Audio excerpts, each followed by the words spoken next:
The Oracle ASMR.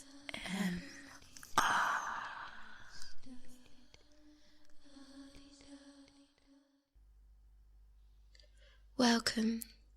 This is the Oracle, and you're listening to an ASMR reading of Lewis Carroll's Alice in Wonderland, Chapter 3. A carcass race and a long tail. They were indeed a queer-looking party that assembled on the bank. The birds with their draggled feathers, the animals with their fur clinging close to them, and all dripping wet and cross and uncomfortable. The first question, of course, was how to get dry again. They had a consultation about this, and after a few minutes it seemed quite natural to Alice to find herself talking familiarly with them, as if she had known them all her life.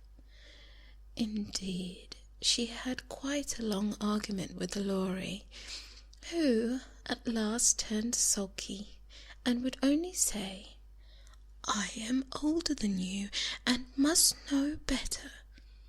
And this Alice would not allow without knowing how old it was, and as the Lorry positively refused to tell its age, there was no more to be said. At last the mouse, who seemed to be the person of authority among them, called out, "Sit down, all of you, and listen to me. I'll soon make you dry enough." They all sat down at once in a large ring, with the mouse in the middle. Alice kept her eyes anxiously fixed on it, for she felt sure she would catch a bad cold if she did not get dry very soon. "Ahem," said the mouse, with an important air. "Are you all ready? This is the driest thing I know. Silence all round, if you please.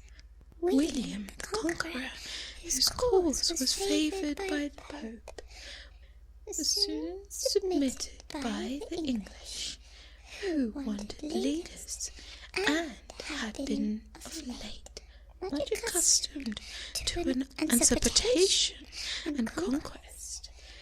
Edwin and 𝗦𝗢𝗖𝗜𝗏𝗥, the Earls of Mercia and Northumbria." "Ugh," said the Lorry, with a shiver. "I beg your pardon," said the mouse, frowning very politely. "Did you speak?" "Not I," said the Lorry hastily. "I thought you did," said the mouse. "I proceed.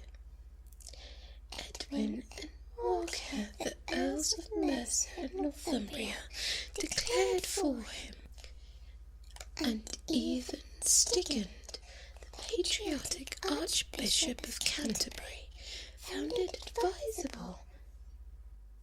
"Found what?" said the duck. "Found it," the mouse replied rather crossly. "Of course you know what it means." "I know what it means well enough. When I find a thing," said the duck, "it's generally a frog or a worm. The question is, what did the Archbishop find?" The mouse did not notice this question, but hurriedly went on. "Found it advisable to go with Edgar at Glyn, to meet William and offer him the crown.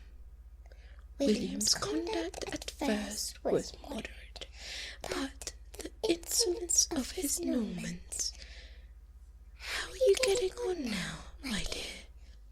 it continued, turning to Alice as it spoke. "As wet as ever," said Alice, in a melancholy tone, It doesn't seem to try me at all."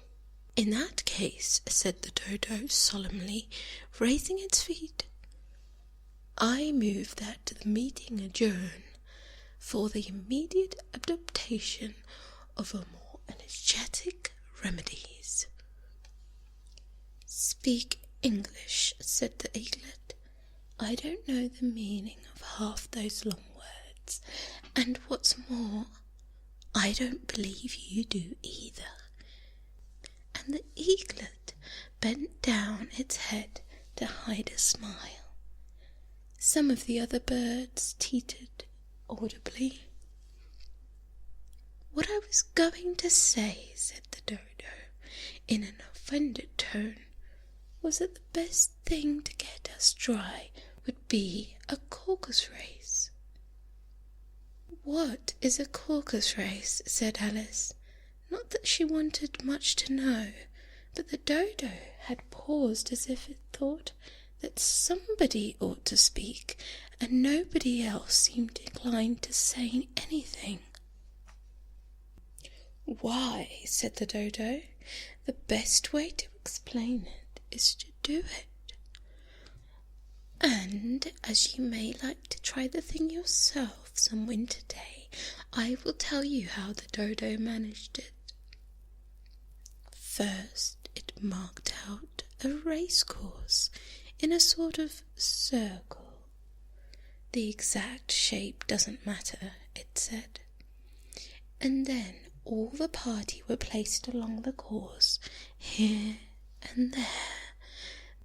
There was no 1, 2, 3, and away, but they began running when they liked it, and left off when they liked it, so it was not easy to know when the race was over.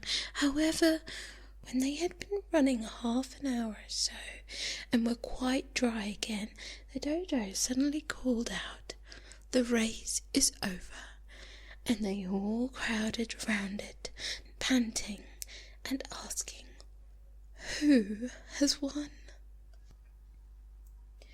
This question the dodo could not answer without a great deal of thought, and it sat for a long time with one finger pressed upon its forehead, the position in which you see Shakespeare in the pictures of him, while the rest waited in silence.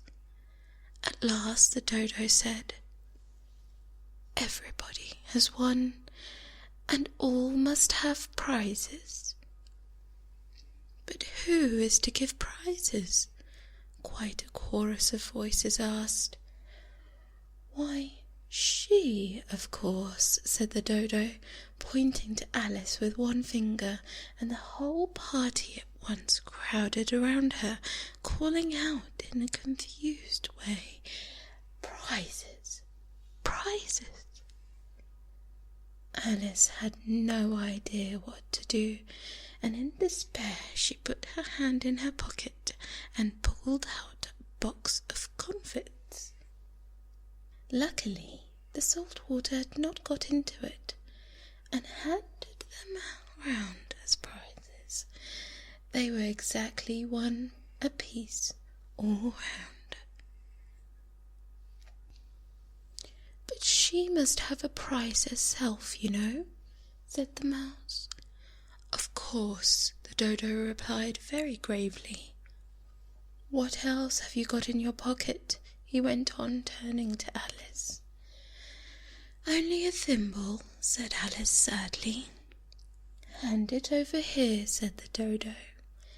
They all crowded around her once more, while the dodo solemnly presented the thimble, saying, "We beg your acceptance of this elegant thimble," and when it finished this short speech, they all cheered. Alice thought the whole thing very absurd, but they all looked so grave that she did not dare to laugh, and as she could not think of anything to say, she simply bowed and took the thimble, looking as solemn as she could. The next thing was to eat the comfits. This caused some noise and confusion, as the large birds complained that they could not taste theirs, and the small ones choked and had to be patted on the back. However, it was over at last, and they sat down again in a ring and begged the mouse to tell them something more.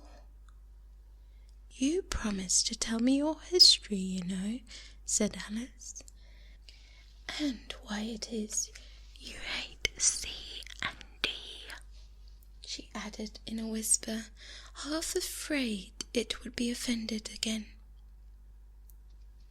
"Mine is a long and sad tale," said the mouse, turning to Alice and sighing. "It is a long tale, certainly," said Alice, looking down with wonder at the mouse's tail. "But why do you call it sad?" She kept on puzzling about it while the mouse was speaking. So to her idea of the tale, it was something like this. Fury said to a mouse that he met in a house, "Let us both go to law. I will prosecute you. Come, I'll take no denial. We must have a trial, for really, this morning I have nothing to do." Said the mouse to the cur, "Such a trial, dear sir, with no jury or judge, would be wasting our breath. I'll be the judge, I'll be the jury," said the cunning old fury. "I'll try the whole course and condemn you to death." "You are not attending," said the mouse to Alice severely.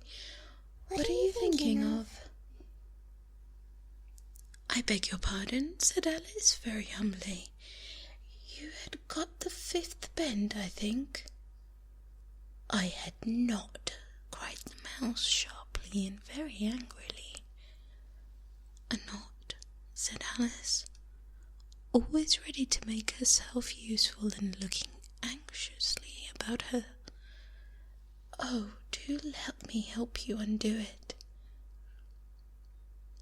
"I shall do nothing of the sort," said the mouse, getting up and walking away.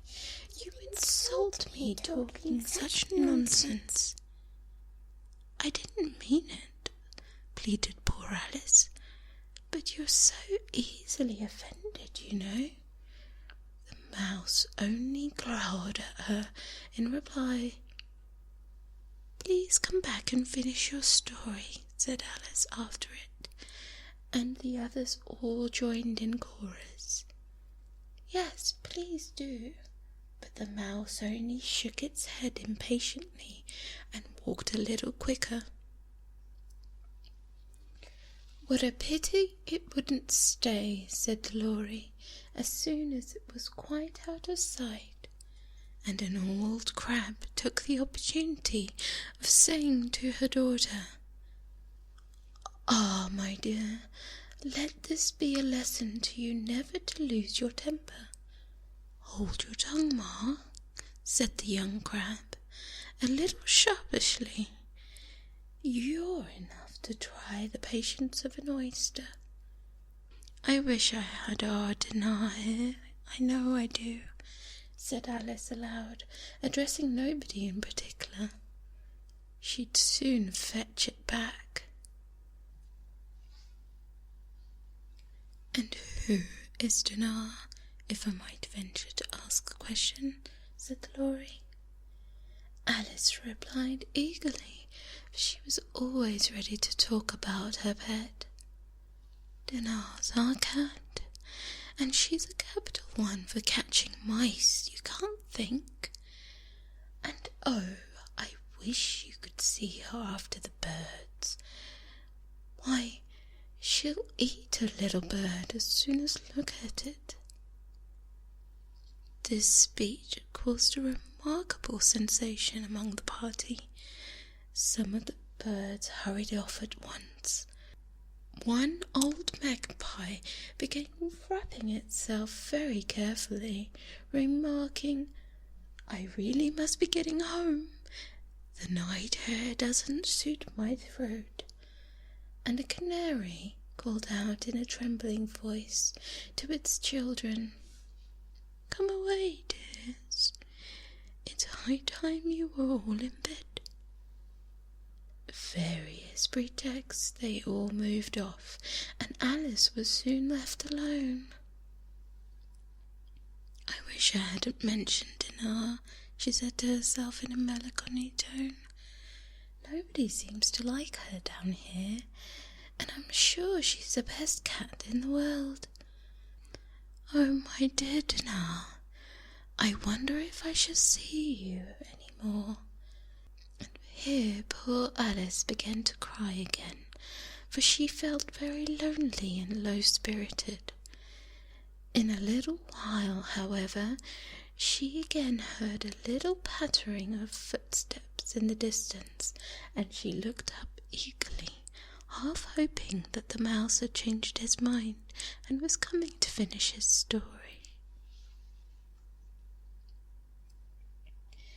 And that concludes chapter 3. I will be continuing the full story of Alice in Wonderland, so stay tuned for next week, and the week after, and the week after. Please comment to let me know what you think, and good night.